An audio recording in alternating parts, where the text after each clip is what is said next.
अब बात करते हैं किसकी, स्वेद जनन द्रव्य की। ठीक है, इसमें स्वेद जनन भी एक है, स्वेदोपग भी एक है, स्वेद उपनयन भी एक है।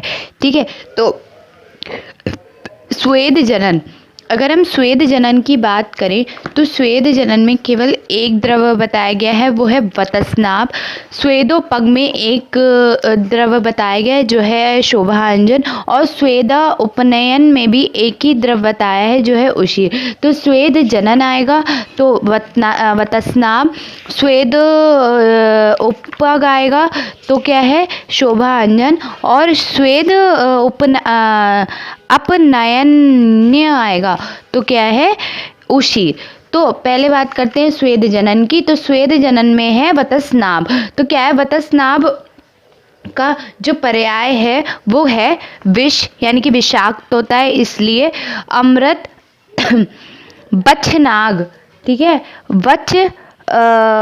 वचनाग, वसनाभ, ये सब इसके पर्याय हैं। उसके बाद इसका जो बोटेनिकल नेम है वो है Aconitum ferox, ACONITUM, Aconitum ferox, FEROX। Family है इसकी रेनलुएशिएई। उसके बाद है उत्पत्ति स्थान है इसका हिमाचल प्रदेश। केमिकल कंपोजिशन जो है वो है एकोनिटीन। ठीक है, उसके बाद जो इसका गुण है वो है रूक्ष और तीक्ष्ण और लघु। ठीक है, उसके बाद इसका जो रस होता है वो कैसा होता है, मधुर। जब रस मधुर है तो विपाक मधुर, लेकिन इसमें वीर में एक्सेप्शन चला जाता है, वीर उष्ण हो जाता है। दोष कर्म से अगर देखें तो ये तीक्ष्ण लघु और कफ का क्या करता है, रूक्ष और लघु है। ठीक है, रूक्ष तीक्ष्ण और लघु है। ठीक है, तो कफ का, मधुर है तो पित्त का, और उष्ण होने से वात का शमन करता है, मतलब तीनों का शमन करता है।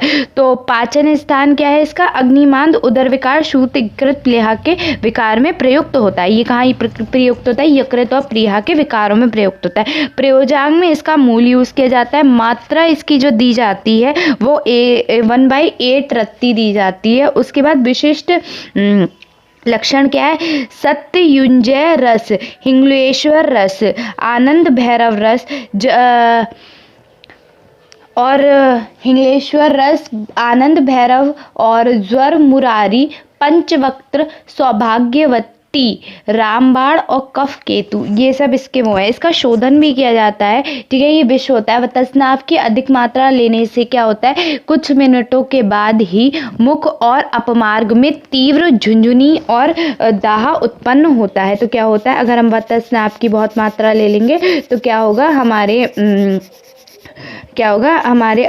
मुख में और अन्न मार्ग में क्या होगा, तीव्र झुंझुनी और दाह उत्पन्न होगा। अमाशय में भी तीव्र दाह होता है। ठीक है, वमन आता है, अमाशय में भी तीव्र दाह होता है और वमन आता है। ठीक है, उसके बाद क्या होता है, अत्यधिक स्वेद आने से त्वचा आर्द्र, शीत, झुंझुनी और शून्य हो जाती है। ठीक है, तो क्या करते हैं हम, इसका जो शोधन है वो करके यूज करते हैं। तो इसका शोधन कैसे करते हैं कि वतस्नाप के छोटे छोटे टुकड़े हम करके गौमूत्र में डुबोकर 3-4 बार क्या करेंगे, गौमूत्र में रख देंगे। क्या होगा, छोटे छोटे टुकड़े करेंगे वतस्नाप को, उसको गौमूत्र में डुबोकर 3-4 बार तक दिनों तक रखेंगे। फिर जल से धोएंगे, फिर गौदुग्ध में 1 पहर तक स्वेदन करेंगे। इस प्रकार ये शुद्ध हो जाता है। तो इसके शुद्ध करने की क्या विधि है कि वतस्नाप के छोटे छोटे टुकड़े कर गौमूत्र में डुबोकर 3 से 4 दिनों तक रखेंगे, फिर जल में धोकर गौदुग्ध में 1 पहर तक स्वेदन करेंगे। इस प्रकार ये शुद्ध हो जाता है। तो अभी हमने क्या पढ़ा, अभी हमने पढ़ा स्वेद जनन के वतस्नाप।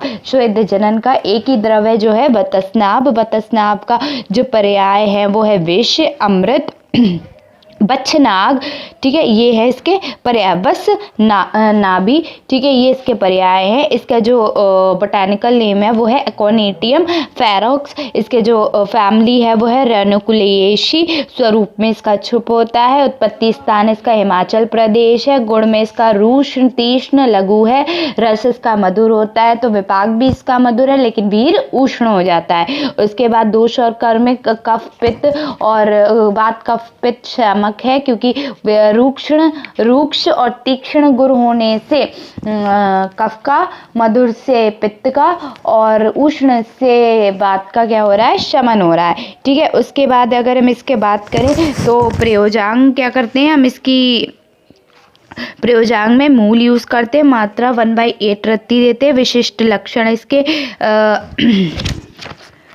हैं कि विशिष्ट लक्षणों में आता है सत्युज जो है रस है, हिंगलुरेश्वर रस है, आनंद भैरव रस है, ज्वर मुरारी है और पंचवक्त्र है, सौभाग्यवती है, रामबाण है, कफकेतु है। उसके बाद अगर हम विष के लक्षण देखें तो विष के लक्षण में क्या आता है कि वतस्नाप की अधिक मात्रा लेने से हमारा शरीर कुछ ही मिनटों में क्या होता है, मुख और अन्न मार्ग में शून्यता आ जाती है, ये दाह उत्पन्न हो जाता है और अमाशय में तीव्र दाह होता है और वमन आता है। उसके बाद अत्यधिक स्वेद आने से त्वचा आर्द्र, शीत, झुंझुनी युक्त और शून्य हो जाती है। ठीक है, उसके बाद अगर हम बात करें शोधन की, तो शोधन में क्या है, वतस्नाप के हम छोटे छोटे टुकड़े करके गौमूत्र में डुबोकर 3 से 4 दिन तो रखेंगे। उसके बाद फिर क्या करेंगे, फिर उसे जल से धोकर गौमूत्र में 1 पहर तक स्वेदन करेंगे। इस प्रकार ये शुद्ध हो जाता है। तो ये हो गया स्वेद